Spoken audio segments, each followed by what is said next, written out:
శివాయ. హర హర మహాదేవ, శంభో శంకర. ఈ రోజుల్లో చాలామంది భక్తి అనే పేరుతో వారికి నచ్చినట్లుగా ప్రతి దాంట్లో కూడా వినోదాన్ని, నేత్రానందాన్ని చేర్చి, సంగీతం అంటే ఎలా ఉండాలంటే ఒక గుడి ముందు భగవంతుడికి సంబంధించినటువంటి విషయాలు, ఆయన ఆచరించినటువంటి జీవన శైలి, ఆయన మనోనిగా వచ్చి ఎలాంటి ఆదర్శవంతమైనటువంటి కథలు, బుర్రకథలు, హరికథలు, వీరుల గురించి, అలాగే ఆధ్యాత్మిక సాంప్రదాయాన్ని కాపాడటానికి అసూలు బాసినటువంటి వీరుల చరిత్రలను హరికథలుగాను, బుర్రకథలుగాను, ఆ భగవంతుడి యొక్క రాక్షస సంహారంలో భగవంతుడు చూపినటువంటి తెగువను చెప్పేటువంటి చరిత్రలను వింటూ ఆనందించాలి. అదేవిధంగా మన సంప్రదాయంలో భాగమైనటువంటి కళలు గురించినటువంటి ఈ యొక్క పాఠాలు మనం వినాల్సి ఉంటుంది. ఇలా కాకుండా కళలు అంటే ఏమిటి? సినిమా పాటలు, అదేవిధంగా క్యాబరే డాన్స్లు, అర్ధనగ్నపు నృత్యాలు. నువ్వు నీ ఇంటి ముందు అందంగా అలంకరించుకొని నీ యొక్క బర్త్డేకి నువ్వు ఏదైతే డిజైన్ చేసుకుంటావో, నువ్వు ఏదైతే జరగాలి అనుకుంటావో అది జరుగుతుంది. అదేవిధంగా ఆ ప్రోగ్రాం ఉంటుంది. ఆ ప్రోగ్రాంలో ఏమైనా కించిత్ తేడా వస్తే ఆ ఈవెంట్ మేనేజర్ దగ్గరికి వెళ్ళి, అయ్యా నేను ఇలా కాదు కదా ప్రోగ్రామ్ ఇచ్చింది, నీ ఇష్టానుసారంగా ఆ ప్రోగ్రామ్ డిజైన్ చేసావు, ఒరిజినల్గా నేను డిజైన్ చేసిన ప్రోగ్రామ్ ఇదే కదా అని చెప్పేసి నువ్వు ఈవెంట్ మేనేజర్తో వాగ్వాదానికి దిగుతావు. అదేవిధంగా ఒక గుడి ముందు మీరు ఈ సినిమా పాటలు పెట్టేసి, లేకపోతే ఇంకో ఆ గుడికి ఏమాత్రం సంబంధం లేనటువంటి ప్రోగ్రాంలు ఆ గుడి ముందు ప్రదర్శించి, దాన్ని భక్తి అంటే భగవంతుడు ఒక రాయిగా నువ్వు చూస్తున్నావు అంటే భగవంతుడు అడగలేడు అనే ఉద్దేశంతో నీకు ఇష్టానుసారంగా వచ్చి ఒక 10 మంది గుంపు కొడతారు. ఆ 10 మంది వచ్చారు కదా, ఇంకొక 10 మంది, అదేవిధంగా వందలాది. ఇదే ఒక తిరణాలు అయిపోయింది, ఇదే ఒక ఉత్సవాలు అయిపోయినాయి. పూర్వంలో హరికథలు, ఒగ్గు కథలు, భరతనాట్యము, ఇట్లాంటివెన్నో, సర్కస్ అని చాలా ఎన్నో కళలు తిరునాళ్ళ సమయంలో ఎక్కడా చూడనటువంటి కళలని, నాటకాలు కావచ్చు, ఇట్లాంటివన్నీ కూడా ఒక అవేర్నెస్ కింద ఉండేవి మా చిన్నతనంలో 90ల్లో. కానీ ఇప్పుడు రాను రాను ఏమైపోయిందంటే అవన్నీ పోయేసి కేవలం తిరునాళ్ళ ఏదైనా పండగ అంటే డాన్సులు, విందులు, వినోదాలు, తాగటం, మాట్లాడుకోవటం. సరే ప్రశాంతంగా యాత్రకైనా వెళ్తామంటే ఎప్పుడు చూడు ఫోన్ నొక్కుకోవటం, ఫోన్లో విషయాలు చర్చించుకోవటం, పేరుకేమో యాత్ర చేస్తాం. భగవంతుడి ముందు మనసు పట్టలేనప్పుడు, భగవంతుడి ముందు మనల్ని మనం ఉంచలేనప్పుడు, భ్రమెప్పుడు కూడా ఆ నియమ నిబంధనల్ని, ఎప్పుడైతే ఆలయానికి సంప్రదించినటువంటి సాంప్రదాయాన్ని, భగవంతుడికి సంబంధించినటువంటి ఆ యొక్క ఆగ్రహం మన పైన రాకుండా ఉండాలంటే ఎలా? మనం ఇన్ని తప్పులు చేసినప్పుడు ఎలా వస్తుంది? ఎవరైనా ఒక్కరు మాట్లాడుతున్నారా? ఏ గుడి ముందైనా ఇలా ఒక క్యాబరే డాన్స్ జరిగినప్పుడు, ఒక జరగకూడని ప్రోగ్రాం జరిగినప్పుడు దాన్ని కళ్ళప్పగించి చూస్తున్నారు తప్పితే, ఇది మన రాముడి గుడి, ఇది మన శివయ్య గుడి, ఇక్కడ ఈ పాటలు పాడకూడదు, ఇక్కడ ఈ ప్రోగ్రాంలు ఉండకూడదు, ఇక్కడ ఈ ప్రోగ్రాంలు వేయాలి అనేటువంటి ఆ గుడిలో ఉన్నటువంటి పాలక మండలే సమర్థిస్తుంటే, ఇంకా సామాన్యమైన ప్రజల్లోకి ఏం మెసేజ్ పంపిస్తున్నాయి ఈ దేవాలయాలు, ఈ గుళ్ళు? దేవుడు కళ్ళు మూసుకొని ఉన్నాడనా? ఆయన ఆగ్రహిస్తే మనం ఏ పాటి వారు?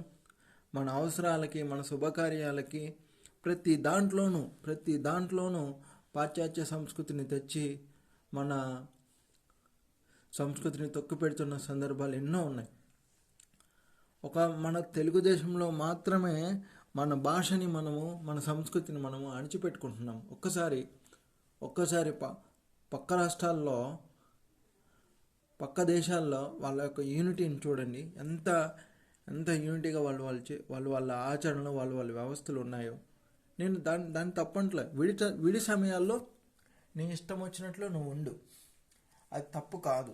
ఎందుకంటే నీ ఇంటి ముందు నీ ఇష్టం వచ్చినట్టు ప్రోగ్రాలు పెట్టుకోవచ్చు, నీ నీ నీ భావజాలానికి తగినటువంటి ప్రదర్శనలు ఇవ్వచ్చు. కానీ గుడి ముందు కూడానా సాంప్రదాయాలు వెళ్ళి విరిసేటువంటి దేవాలయాల్లో కూడా నువ్వు క్యాబరే డాన్సులు, రికార్డింగ్ డాన్సులు, లేకపోతే ఏవో పిచ్చి పిచ్చి వెకిలి పాటలు, తాగటము, ఎగరటము. వినాయక చవితి వచ్చిందంటే రంగులు కొట్టుకొని ఎంత ఉత్సాహంగా గణపతి పప్ప మోరియా అనుకుంటా వినాయక నిమజ్జనంలో పాల్గొనేవాళ్ళు. కానీ ఇప్పటి వినాయక నిమజ్జనం అంటే తాగటము, తాగి విచ్చలవిడిగా ఎట్టబడితే అట్లా వెగరటము. ఇదా మనం చేసే పని. ఇలా చేస్తే భగవంతుడి దయ మన మీదకి ఎలా వస్తుంది? తప్పకుండా ఇలాంటి పిచ్చి పిచ్చి పనులు చేస్తే మనకి భగవంతుడి ఆగ్రహం అనేది తప్పకుండా మనల్ని చుట్టుకుంటుంది. గత జన్మలో నువ్వు పుణ్యం చేసినందువల్ల నువ్వు ఈ జన్మలో చేసిన పాపం నిన్ను అంత తొందరగా ముట్టడించకపోవచ్చు. తదుపరి జన్మల్లో నువ్వు ఎక్కడికి పోవు. నువ్వు చేసిన కర్మ నువ్వు మర్చిపోతావేమో, భగవంతుడు మర్చిపోడు, తప్పకుండా తిరిగిస్తాడు. గుర్తుపెట్టుకో. దేవుడి ముందు ఎప్పుడూ కూడా వెర్రిమర్రి వేషాలు దయచేసి వేయకండి. ఎందుకంటే తెలిసి తెలియని ఏదో ఒక 15 ఏళ్ళ పిల్లడో చిన్న పిల్లలే వేశారంటే అర్థం ఉంది. కానీ పెద్దలు కూడా ఇది మంచి, ఇది చెప్పి ఇది చెడు అని చెప్పాల్సిన పెద్దలు కూడా ఆ రికార్డింగ్ డాన్సులకి ఎగరటము, వాళ్ళని ఇంకా ఉత్సాహపరచడము ఏంటిది? ఎందుకు? ప్రోగ్రామ్ అనేది భగవంతుడి కోసం.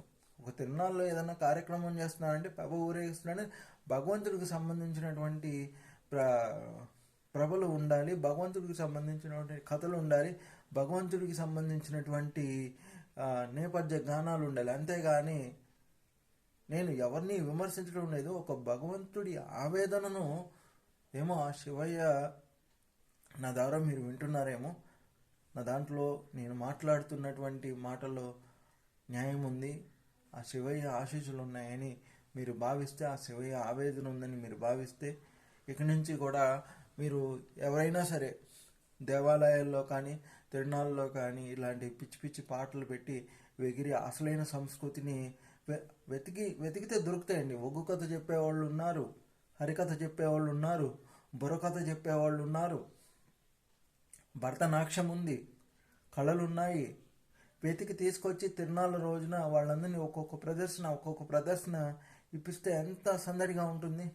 కోలాటం వేయించవచ్చు, చిన్న చిన్న నాటకాలు వేయించవచ్చు, రకరకాల ప్రోగ్రాలు డిజైన్ చేయొచ్చు, ప్రజల్ని ఉత్సాహపరచవచ్చు, ఒక ఆధ్యాత్మిక శోభను దేవాలయాలు తిరునాళ్ళ రోజున తీసుకురావచ్చు. కానీ వీటన్నిటికీ విరుద్ధంగా క్యాబరే డాన్సులు, డిస్కో డాన్సులు ఇవా ఆలయాల్లో మనం పెట్టాల్సింది? ఆలోచించండి. నీ భక్తికి బలం ఎంత? ఇలా జరుగుతున్నప్పుడు నువ్వు అలాంటి వాటిని దూరం చేసుకున్నప్పుడే కదా. గాంధీ మహాత్ముడు ఏం చెప్పాడు? చెడు చూడకు, చెడు వినకు, చెడు మాట్లాడకు. ఇలాంటివి జరుగుతున్నప్పుడు కనీసం నువ్వు రాకపోతే, అమ్మ ఇలా జరుగుతుంది అందుకని నేను దానికి నేను రానని ప్రతి ఒక్కళ్ళు సంకల్పించుకుంటే వాళ్ళు పెట్టరు. మనం వస్తున్నాం కాబట్టి మనకి ఇది నచ్చుతుందని వాళ్ళు పెడతారు.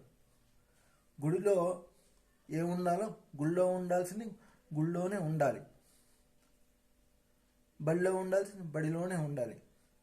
ఎక్కడ ఏ ప్రాంతంలో ఏ ఫంక్షన్లో జరగాల్సిన కార్యక్రమం ఆ ఫంక్షన్లోనే జరగాలి. ప్రతిదీ కూడా తారుమారు కాకూడదు. ఎందుకంటే మన తరతరాలు తరగని ఆస్తి ఆధ్యాత్మిక సంపద. ఆ ఆధ్యాత్మిక సంపదను పరిరక్షించుకొని మనం భగవంతుని యొక్క ఆశీస్సులకు, ఆ శ్రీ మహావిష్ణువు, ఆ జగదంబ, ఆ పరమేశ్వరుని యొక్క ఆశీస్సులు ఈ శివరాత్రికి మీ అందరిపైన కలగాలని ఆశిస్తూ, ఇలాంటి కార్యక్రమాలను నిషేధిస్తూ ఈ వీడియోని నేను చేయటం జరుగుతుంది. కార్యక్రమాలు జరగాలి. ఎక్కడ జరగాలి? గుడి బయట జరగాలి. గుడికి కనీసం 1 కిలోమీటర్ దూరంలోనే జరగాలి. కనీసం గుడి తిరునాళ్ళ పేరుతో పెట్టుకొని ఘోరాతి ఘోరంగా సౌండ్లు పెట్టేసి, విపరీతంగా బాణాచంచా కాల్చేసి, విపరీతంగా ఆ నృత్యాలు చేసేసి పిల్లలు చూస్తున్నారండి, పిల్లలు చెడిపోతున్నారండి. ముఖ్యంగా అర్థం చేసుకోండి. మీరు శివమాల, అయ్యప్ప మాల, అమ్మవారి మాల వేసుకున్నప్పుడు మీరు ఎంత తృప్తినైతే పొందుతారో, మీ భగవంతుడి ముందు ఇలాంటివి చేస్తుంటే ప్రశ్నించాల్సింది మీరే ప్రశ్నించకుండా సైలెంట్గా ఉంటే, రేపు ఈ శరీరం వదిలిపెట్టాక పరమాత్ముడనే అడిగే సమాధానానికి మీరు సమాధానం ఏమని చెప్తారు? ఆ రోజున ఆ గుడి ముందు అది జరుగుతుంది కదా, నువ్వు మహాభక్తుడు కదా, అడగచ్చు కదా. నువ్వు రోజు నీ కోసము గంటలు గంటలు నీ పనుల కోసం, నీ కార్యక్రమాల కోసం ఇచ్చుకో, ఒక 10 నిమిషాలు అడగడానికి నా కోసం ఇవ్వలేకపోయావా? నా కోసం ఒక్క అడుగు వేయలేకపోయావా? 41 రోజులు నా కోసం దీక్ష చేశావే, ఇలాంటి అన్యాయాలు జరుగుతుంటే కనీసం నువ్వైనా ఒక మాట అడగలేకపోయావా అని భగవంతుడు నిన్ను అడిగితే నువ్వేం సమాధానం చెప్తావు? బలమైన భక్తులుగా మనం ఉండాలి. ఎక్కడైనా మన సంస్కృతికి గాయం తగులుతుందంటే మన వంతు బాధ్యతగా ప్రశ్నించే హక్కు మనకి ఉంది. అది గుర్తుపెట్టుకోండి. భగవంతుడిని కాపాడుకుందాము, సంస్కృతిని కాపాడుకుందాము. జై హింద్, జై భారత్.